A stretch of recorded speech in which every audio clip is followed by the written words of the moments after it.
안녕하세요, 털보이서입니다. 오늘 영상에서는 손목 터널 증후군이 왜 밤과 새벽에 심해지고 손을 털 때 증상이 좋아지는지 그 이유를 설명해 드리도록 하겠습니다. 손목 터널 증후군은 손목 내부의 신경에 눌리면서 손 저림과 통증, 힘 빠짐이 나타나는 질환입니다. 오늘 영상을 보시면 손목 터널 증후군의 특징적인 증상과 조기 진단의 중요성, 방치했을 때 문제점을 이해하실 수 있을 겁니다. 혹시 밤에 혹은 새벽에 손저림 때문에 잠을 자주 깨시나요? 그렇다면 이 영상을 끝까지 보시기 바랍니다. 첫 번째, 손목 터널 증후군의 증상이 밤과 새벽에 심해지는 이유 설명드리도록 하겠습니다. 유독 밤이나 새벽에 증상을 심하게 느끼는 이유는요, 수면 중에 손목의 자세가 큽니다. 잠을 자면서 이렇게 손을 쭉 펴고 자는 게 아니라 무의식적으로 손목을 이렇게 구부린 채 유지하거나 체중에 의해서 손목이 눌리게 되면 이 손목에 신경이 지나가는 터널이 있는데 이것이 수근관이라고 합니다. 또 혹은 손목 터널. 이 손목 터널이 좁아져서 신경 압박이 심해지기 때문에 그렇게 되는 겁니다. 또 밤에는 혈액순환이 떨어지면서 손목 주변에 좀 부기가 더 심해집니다. 그래서 이 신경에 가해지는 압력이 더 커지는 거죠. 이런 상태가 지속되면 손가락 끝이 심하게 저리고 아프고 손바닥이 얼얼하고 그래서 잠을 제대로 이루지 못하거나 잠을 깨는 경우가 많습니다. 이런 증상이 자주 나타난다면 반드시 병원을 방문해서 정확한 진단을 받는 것이 좋습니다. 두 번째, 손목 터널 증후군 환자들은요, 본능적으로 손을 자주 털게 됩니다. 근데 손 터는 이 자세가요, 제가 털어보겠습니다. 저는 터는 게 이렇게 터는데, 자주 털어본 적이 없어서 그렇습니다. 근데 손목 터널 증후군 환자들은요, 손 터는 게 너무 자연스러워요. 이 각이 딱 잡혀 있습니다. 자연스럽게. 그래서 본인이 손을 털 때, 내가 손 터는 게 이 동작이 너무 자연스럽다.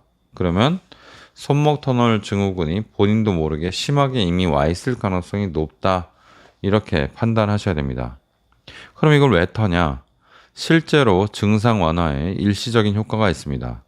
손을 흔들거나 털면 수근관 내부의 압력이 순간적으로 감소해서 정중신경, 이 손목 터널 있는 신경의 압박이 잠시 풀리기 때문에 그렇습니다.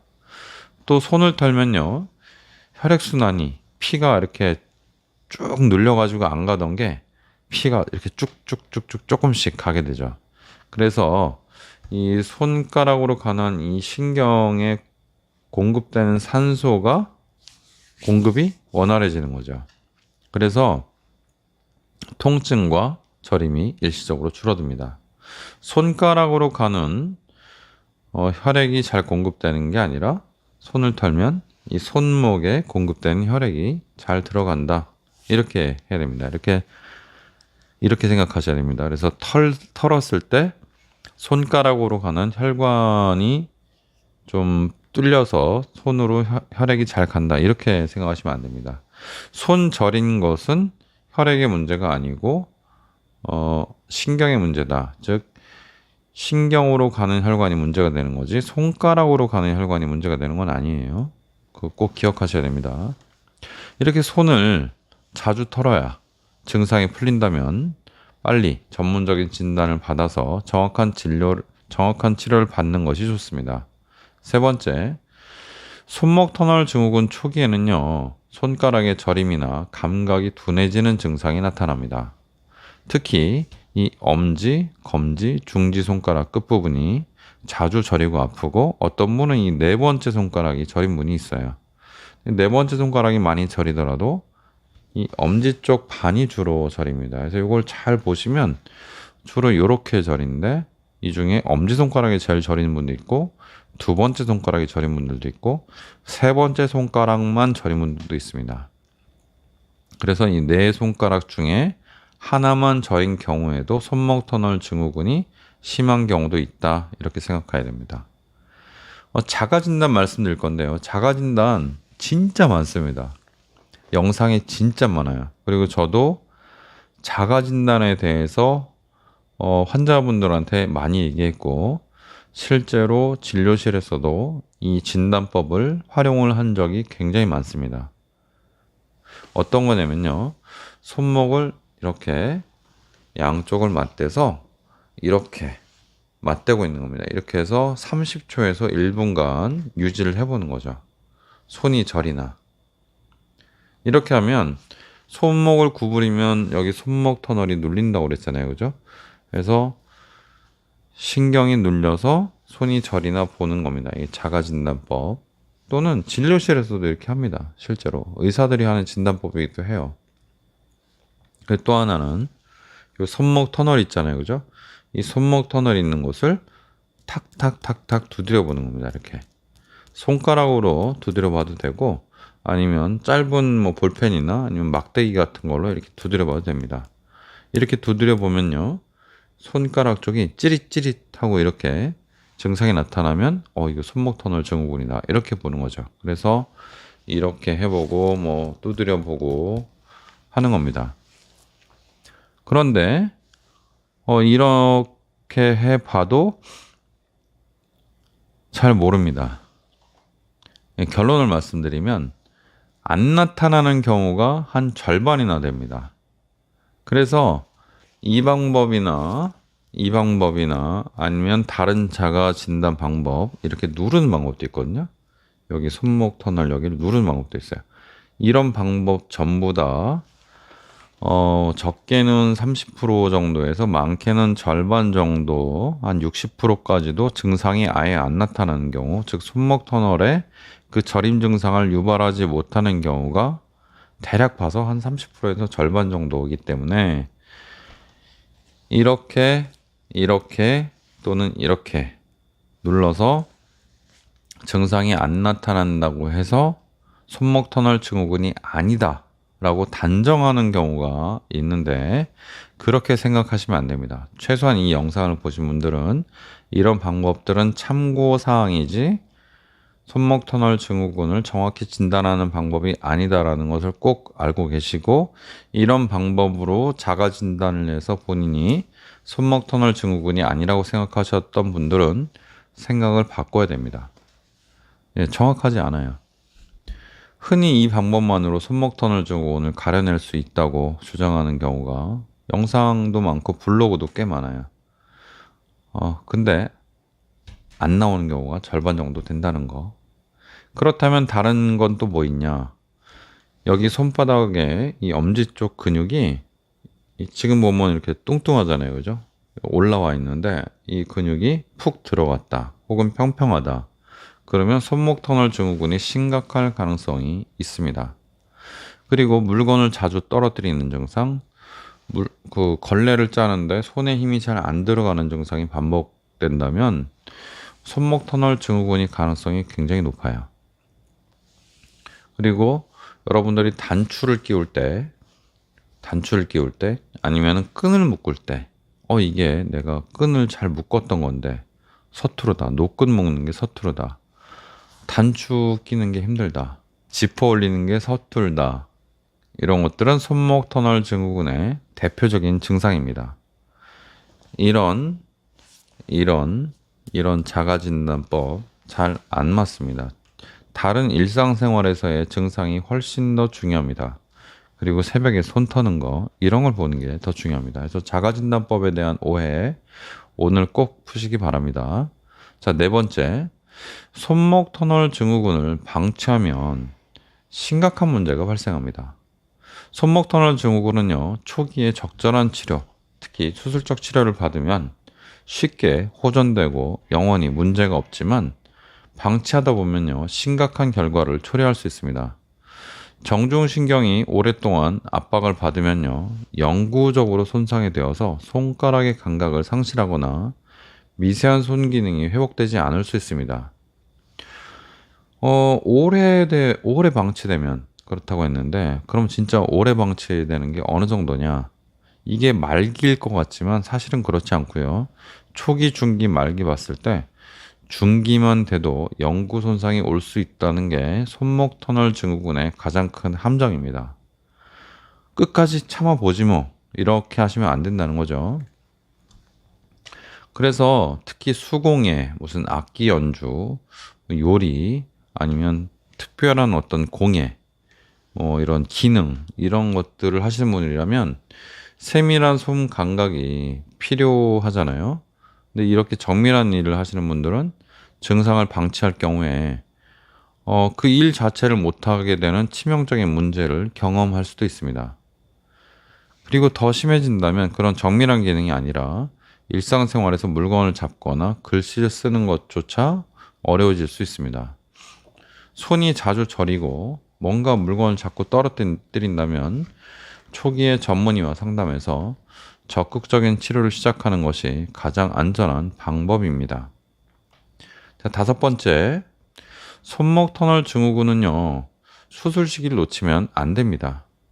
손목 터널 증후군 수술은 어떤 수술을 받든지 간에, 물론 제가 하는 이 손목 절개법이 가장 좋지만, 손바닥을 절개하든 어떻게 하든 내시경으로 하든 간에 안 하는 것보다는 치료 효과가 매우 뛰어납니다. 그리고 회복도 빠르죠. 그런데 신경이 이미 손상된 후에는 수술하면 그 효과가 매우 떨어집니다. 신경은 한번 손상되면 회복이 어렵기 때문에 초기에 신경 손상이 시작되기 전에 수술하는 것이 가장 중요합니다. 신경 손상이 특히 손목은요, 이게 영구 손상이 잘 옵니다. 오래 진행되면 수술 후에도 감각이 완벽히 돌아오지 않아서 평생 둔한 손으로 살아야 되는 그런 장애가 남을 가능성이 높습니다. 손목 터널 증후군은요, 주로 감각신경이기 때문에 손가락이 계속 움직입니다, 이렇게. 왜냐면 근육은 여기 있고 힘줄이 통과하기 때문에 힘줄은 그냥 강제로 잡아당기니까요. 그런데 이 손목신경은 주로 감각신경이고 굉장히 예민한 신경이 일로 지나간다는 것을 기억하셔야 되고, 감각신경에 장애가 남아서 손이 서툴러진다. 내가 익힌 기술들이 다 날아간다. 그리고 그 기술을 다시 익힐 수 없다. 이렇게 생각하셔야 됩니다. 이런 게 장애입니다. 그래서 특히 손가락의 저림이 심하거나 근육이 위축되기 시작하면 반드시 서둘러서 의사하고 상담해서 특히 손목 터널 증후군을 잘 보는 병원에 꼭 가셔서 정확한 진단과 치료 계획을 세우시는 것이 좋습니다. 한 가지만 더 말씀드리면요. 보존적 치료, 즉 비수술 치료를 계속 고집하다가 장애가 오는 비율, 손이 둔해지고 서툴러지고 일상생활이 불편해지는 그 장애가 오는 비율이 무려 30%에 육박한다는 논문이 있습니다. 그리고 저는 그 논문이 상당히 타당하다고 생각합니다. 제가 손목 터널에 관한 논문을 한 2, 300편 이상 읽었는데, 책을 쓰려고 읽었는데, 책을 지금 거의 완성 단계로 해놓고, 이걸 탈고를 못하고 있습니다. 손목 터널 증후군 책 정말 완성해서 꼭 선보이고 싶은데, 다른 일들을 계속 하느라 이런저런 핑계로 못하고 있는데, 정말 최대한 빨리 선을 보이도록 하겠습니다. 거의 다 됐어요. 이제 뭐 탈고만 해서 내면 됩니다. 그래도 완성도가 높게 내야 되지 않겠습니까? 그리고 그 책을 내는 것을 미루는 이유는 지금 이렇게 유튜브를 찍어서 여러분께 조금 더 빨리, 더 임팩트 있게 그 상황을, 손목 터널 증후군의 정확한 지식을 알려드리려고 하기 때문에, 그래서 제가 책을 미루고 있는 겁니다. 보존적 치료, 비수술 치료를 하다가 장애가 오는 비율이 무려 30%나 된다니 놀랍지 않습니까? 그러면 수술의 장애 비율은 얼마냐? 수술의 장애 비율은 각 수술별로 다 다르지만 한 1% 정도 됩니다. 잘 잡아줘도. 그러니까 내시경의 위험성, 내시경이 좀 위험하거든요. 내시경으로 할 때. 내시경의 위험성이 있다 해도요, 1%가 안 됩니다. 그 위험성이. 실제로는 0. 몇 프로고, 손바닥 절개를 했을 때 신경이 다칠 확률이 0. 몇 프로예요. 그리고 제가 하는 최소 손목 절개법, 가장 뛰어난 수술이라고 저는 생각을 하고 이 수술로 정말 환자들이 많이 만족하고 있는데 그 수술 방법은 더 적죠. 위험성이 더 적습니다. 근데 보존적 치료는 몇 프로? 적게 잡아도 10%, 많이 잡으면 30%그 이상일 수도 있습니다. 나이가 드신 분들이 손목 터널 증후군, 손저림을 참다가 나중에 손을 쓰시는 걸 보면요. 이렇게 자유롭게 쓰시는 게 아니라 이렇게 손을 쓰시는 분들이 되게 많아요. 이렇게 그냥 손을 그냥 이렇게 씁니다. 굉장히 서툴게 써요. 그런 것들이 나이가 들어서 그냥 저렇게 됐겠거니 생각하시는 분들이 많은데 그렇지 않고 실제로 손목 터널 문제로 손이 둔해져서 그렇게밖에 쓸 수 없는 경우가 꽤 많습니다. 그래서 여러분들은 늦기 전에 손목 터널 증후군의 수술을 꼭 받으셔서 손의 기능을 정말 중요한 기능 꼭 지키시기 바랍니다. 오늘 요약을 말씀드리겠습니다. 손목 터널 증후군은 밤과 새벽에 특히 심해지고요. 손을 털면 증상이 좋아집니다. 근데 이거는 일시적인 증상 완화일 뿐이고 치료 시기를 놓치면 영구적인 손상으로 이어질 수 있고 중간 단계에서도 영구적인 손상이 오는 것이 손목 터널 증후군의 특징입니다. 손저림 증상이 있다면요. 여러 가지 나온 그 자가 진단 테스트 그거에 너무 매몰되지 마세요. 절반 정도가 틀립니다. 그래서 손목 터널 증후군을 잘 보는 의사하고 꼭 상담하셔서 신속한 치료, 정확한 치료를 받는 것이 너무 중요합니다. 증상이 있다면 더 이상 고민하지 마시고 꼭 병원에 가보시길 권장합니다. 손목 터널 증후군은요, 굉장히 위험할 수 있는 병입니다. 여러분의 생업과 관계가 있을 수 있고, 나이 들어서 내가 일상생활 하는데 굉장히 불편할 수가 있어요. 꼭 기억하시고, 손목 터널 증후군 대수롭지 않게 생각하지 않기 바랍니다. 감사합니다. 털보의사였습니다.